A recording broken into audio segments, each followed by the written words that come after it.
మీ పిల్లలు ఫారెన్లో చదవాలనేది మీ కల? మీ కలను నిజం చేసే ఏకైక సంస్థ విదేశ్ కన్సల్ట్స్. నమస్తే, వెల్కమ్ టు ఐడ్రీమ్. నేను మీ మాధురి. ఇప్పుడు పిల్లల్లో సక్సెస్ వైపు అడుగులు వేయాలని ఉంటుంది. ఎక్కడో ఒక దగ్గర ఆ అడుగు తప్పటడుగు అవుతూ ఉంటుంది.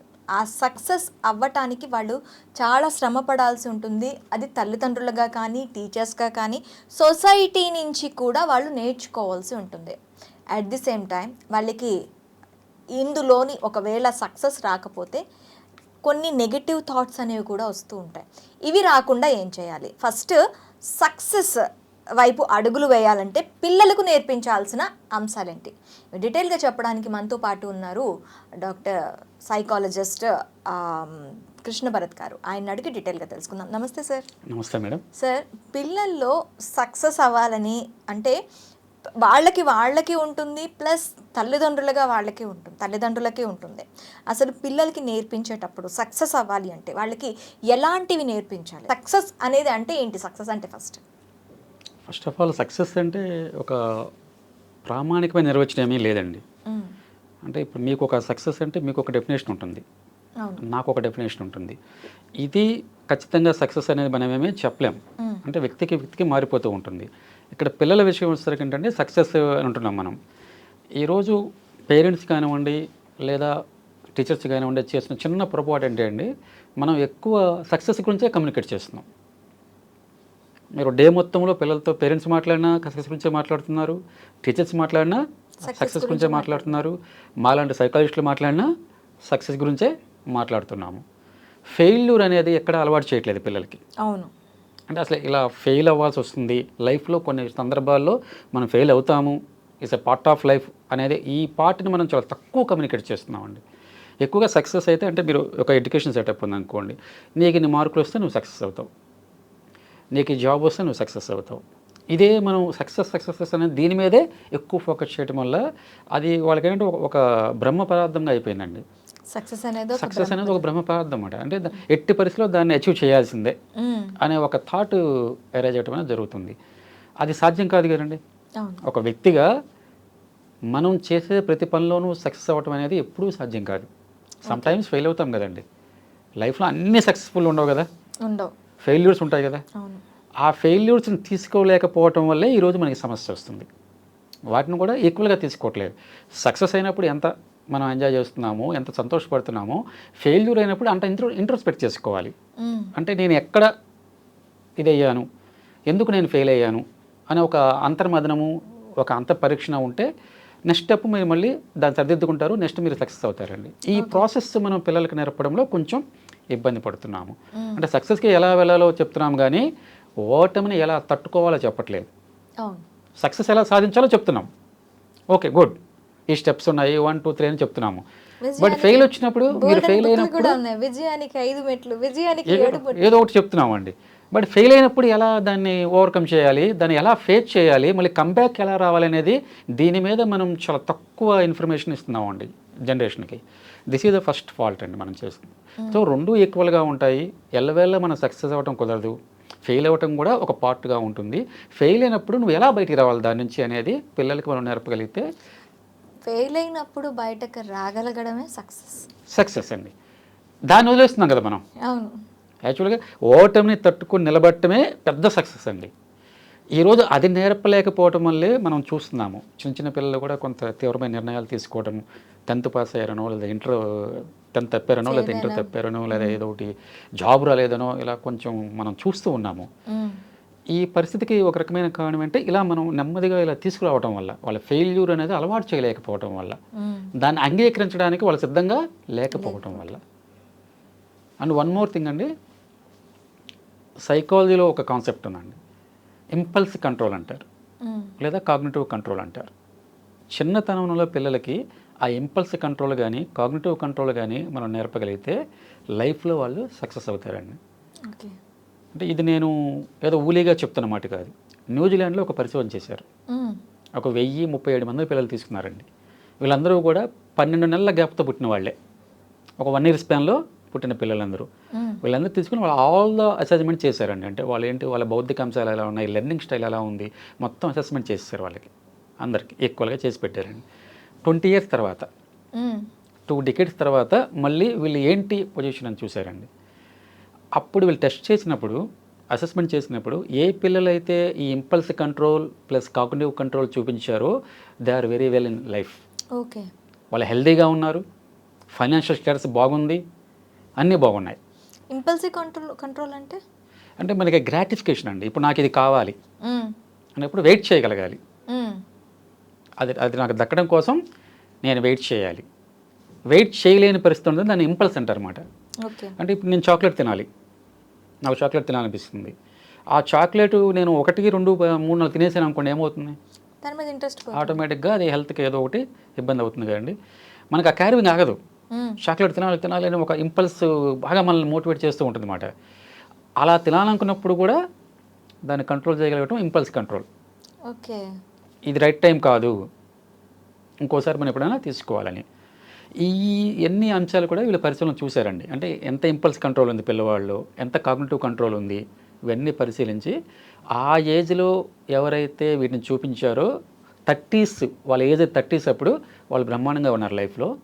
అప్పుడు ఎవరైతే దీంట్లో లోగా ఉన్నారో, సెల్ఫ్ కంట్రోల్లో కానివ్వండి, ఇంపల్స్ కంట్రోల్లో కానివ్వండి, లోగా ఉన్నారో వీళ్ళు వాళ్ళ క్రైమ్స్లో ఉన్నారు, వాళ్ళ లైఫ్ బాగలేదు, ఇలా జరుగుతుందండి. ఇది ఒక ప్రూవెన్ టెస్ట్ అండి, ఎక్స్పెరిమెంట్ అన్నమాట. అంటే 20 years పాటు దాన్ని వెయిట్ చేసి సెల్ఫ్ కంట్రోల్, ఇంపల్సివ్ కంట్రోల్ మనిషికి చాలా అవసరం అండి. అవి ఉన్నప్పుడే పిల్లలకి మనం అది నేర్పాలి. మనం ఏదో ఒక సైన్స్, మ్యాథ్స్ ఇవన్నీ నేర్పుతున్నామండి. It's a part of academic things. Okay, అవి ఎట్లాగో నేర్చుకోవాలి. అపార్ట్ ఫ్రమ్ యాజ్ ఎ పేరెంట్గా, యాజ్ ఎ అడల్ట్గా మనం వాళ్ళకి నేర్పాల్సింది ఏంటంటే వీటిని ఎలా కంట్రోల్ చేసుకోవాలి. ఓకే. అది ఇమీడియట్ గ్రాటిఫికేషన్ అంటారండి. అంటే ఈరోజు నాకు ఇది కావాలి అంటే ఇమీడియట్గా నాకు అది దక్కాలి. మనం చూడండి, పేరెంట్స్ ఈరోజు చేసిన పొరపాటు అదే. పిల్లవాళ్ళు అడగగానే ఇచ్చేస్తున్నాం.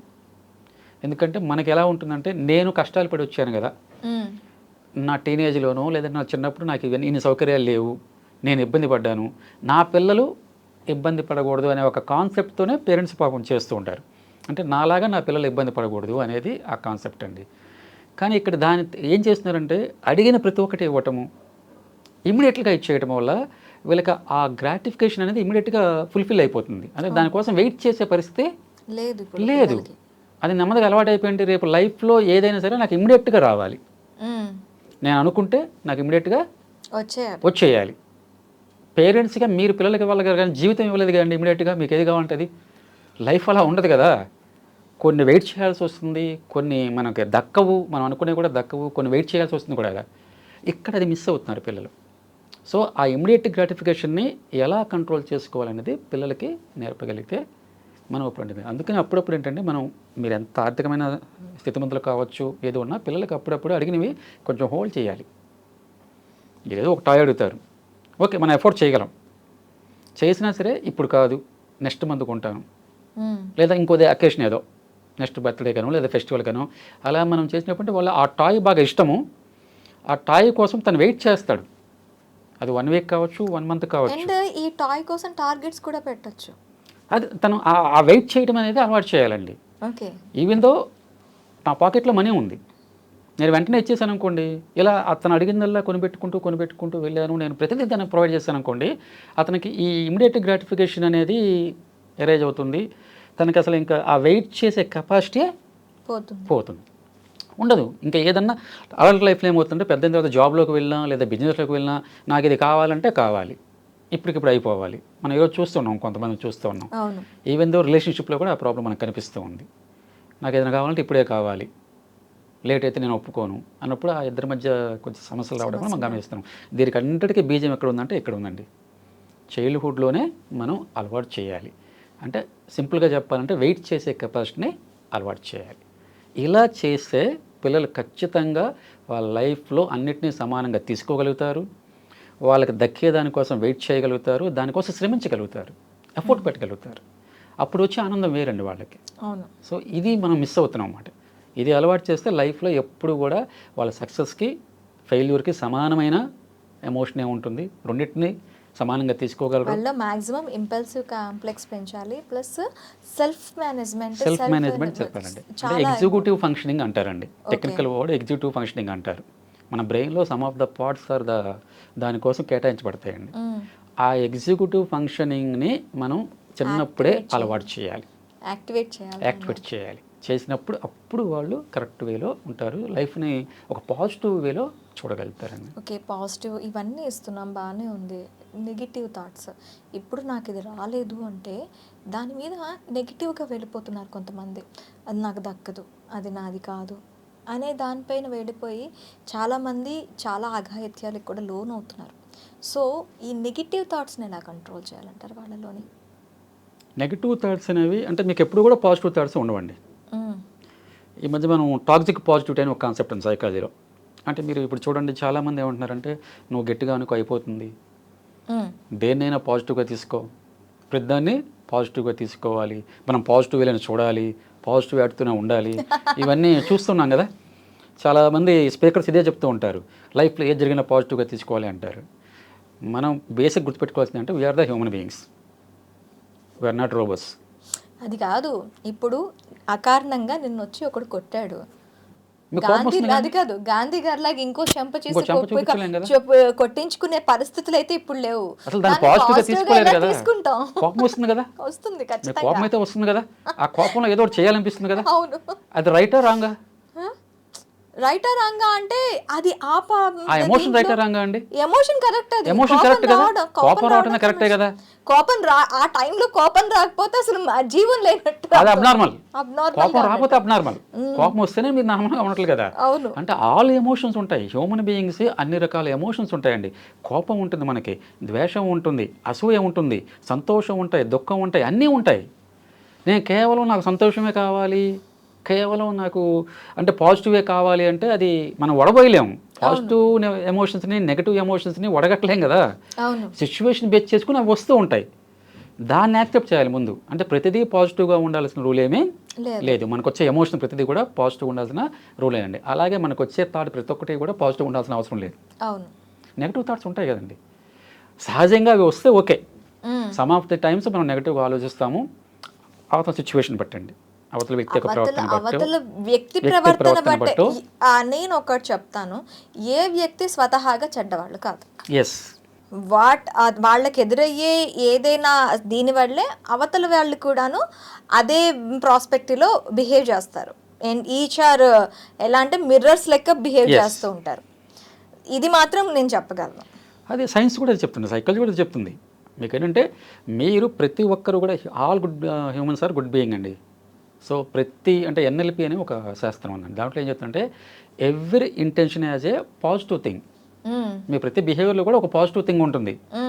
మీ బిహేవియర్ అది బ్యాడ్ కావచ్చు, గుడ్ కావచ్చు, బట్ దాని వెనక ఒక పాజిటివ్ ఇంటెన్షన్ ఉంటుందండి. పిల్లవాళ్ళు ఏదైనా ఇప్పుడు టీనేజ్ పిల్లలు ఉన్నారండి, టీనేజ్ పిల్లలు వాళ్ళు అందరిని మమ్మల్ని చూడాలంటే అటెన్షన్ సీకింగ్ బిహేవియర్ ఉంటుంది. అవును, మనం ఈరోజు చూడండి బైక్ స్పీడ్గా నడపటం. ఎందుకండి బైక్ స్పీడ్గా నడపటం? Even though it risk, accident అయితే కొద్దిగా దెబ్బలు తగిలే అవకాశం ఉంటుంది, సమ్టైమ్స్ ప్రాణాలు పోయే అవకాశం కూడా ఉంటుంది. అయినప్పటికీ ఎందుకు అంటే ఆ ఏజ్లో వాళ్ళకి అటెన్షన్ సీకింగ్ ఎక్కువ ఉంటుంది, అందరూ నన్ను చూడాలి అని. అవును, రోడ్డు మీద అందరూ నన్ను చూడాలి, ఆ చూడటం కోసం వాళ్ళు ఆ స్పీడ్గా వెళ్తారు అన్నమాట. అంటే ఇక్కడేంటి, స్పీడ్గా వెళ్ళటం మీద ప్రమాదకరం. దాని వెనుకున్న పాజిటివ్ ఇంటెన్షన్ ఏంటండి, నన్ను అందరూ చూడాలి అని. ప్రతి బిహేవియర్కి కూడా ఒక పాజిటివ్ ఇంటెన్షన్ అనేది ఉంటుందండి. అది గుర్తుపెట్టుకుంటే మనకి దాదాపుగా సమస్యలు రావు. కానీ ఇక్కడేంటి, ఎప్పుడైతే నెగటివ్ థాట్స్ మీకు ఆటోమేటిక్ నెగటివ్ థాట్స్ ఉన్నప్పుడు మాత్రమే ఇబ్బంది. ఓకే, యాండ్స్ అంటారు వీటిని, ఆటోమేటిక్ నెగటివ్ థాట్స్ అండి. మీరు ఇళ్ళల్లో చూడండి చీమలు ఉంటాయి. ఆ చీమలు ఏం చేస్తాయంటే మీరు ఒక ఆహార పదార్థాన్ని ఏదైనా పెట్టినప్పుడు ఏం చేస్తాయంటే కొద్ది కాలం ఉంచితే నెమ్మదిగా తినేస్తూ ఉంటాయి కదండి, గమనించారు కదా. అలాగే ఈ యాండ్స్ అనేవి మన బ్రెయిన్లో ఉండే పాజిటివ్ ఎనర్జీని నెమ్మదిగా తినేస్తూ ఉంటాయి. ఓకే, వాటిని మనం అడ్రస్ చేయకపోతే మీ లైఫ్లో అనేక సమస్యలు వచ్చే అవకాశం ఉంటుంది. అంటే మీరు సరిగ్గా లైఫ్ని సరిగ్గా డీల్ చేయలేరు. అలా డీల్ చేసే కెపాసిటీ రావాలంటే ముందు మీరు యాండ్స్ని ఐడెంటిఫై చేయగలగాలి. ఈ ఆటోమేటిక్ నెగటివ్ థాట్స్ని మనం కంట్రోల్ చేయగలిగితే అప్పుడు హ్యాపీగా ఉంటుందండి. ఓకే, ఈ పిల్లల్లో కూడాను ఈ థాట్స్ అనేవి ఎక్కడ ఏ యాంగిల్లో వస్తున్నాయో చూసుకొని వాటిని కంట్రోల్ చేయగలగాలంటారు. దానికి ఒక సింపుల్ టెక్నిక్ ఉందండి. త్రిబుల్ అనేది ఆ మధ్య మూవీ వచ్చింది, చాలా పాపులర్ అయిందండి. అలాగే ఇక్కడ త్రిబుల్ టెక్నిక్ అండి. So first record your thought. మీకు థాట్ వచ్చిందండి, ఆ థాట్ని రికార్డ్ చేయండి. ఎక్కడో నోట్బుక్లోనో డైరీలోనో వచ్చిన థాట్ రికార్డ్ చేయండి. ఆ తర్వాత దాన్ని రికగ్నైజ్ చేయండి. నెక్స్ట్ రికగ్నైజ్ అంటే ఇది ఎలాంటి నెగిటివ్ థాట్, ఆ నెగిటివ్ థాట్ ఎలా ఉంది ఏంటిది మనం రికగ్నైజ్ చేయాలి. ఆ తర్వాత replace it. So record, recognise, replace. ఈ నెగిటివ్ థాట్ ప్లేస్లో మనం పాజిటివ్ థాట్ని రీప్లేస్ చేస్తే అప్పుడు ఇది ఒక ఎక్సర్సైజ్ అండి. ఈ 3R టెక్నిక్తో మనం ఎలాంటి నెగిటివ్ థాట్నైనా మనం దాన్ని కంట్రోల్ చేసే అవకాశం ఉంటుందండి. Okay, thank you sir, Thank you, very madam. Much.